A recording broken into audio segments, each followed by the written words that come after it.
आप जो हमारे एजुकेशनल इंस्टीट्यूशंस हैं उसका कंट्रीब्यूशन कैसे देखते हैं और उसका कितना इम्पेटस आप आने वाले समय में देखते हैं? निशान जी, केवल उत्पादन नहीं, प्रधानमंत्री नरेंद्र मोदी जी ने देश को प्रेरित किया है एक बड़ी लक्ष्य को लेके 2047 तक भारत को विकसित करना है।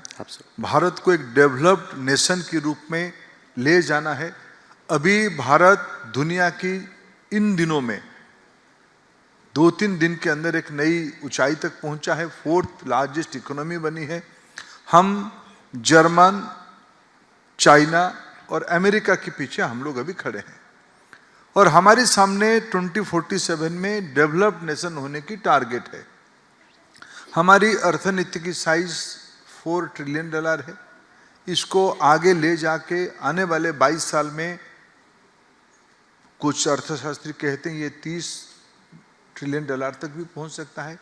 जब ये इतना बड़ा लक्ष्य है और इतना पुरानी और इतना गहराई से हमारा विरासत है, हम इसको लंबी छलांग के लिए स्ट्रैटेजी क्या होगी, उसकी टूल्स क्या होंगे, उनकी रणनीति क्या होगा, ये सारे को अगर हम समीक्षा करते हैं, उसकी प्रमुख रिक्वायरमेंट होती है कि हमारी भारत की शक्ति को, ज्ञान पुंज को, ज्ञान शक्ति को एक लंबी छलांग के लिए तैयार करना।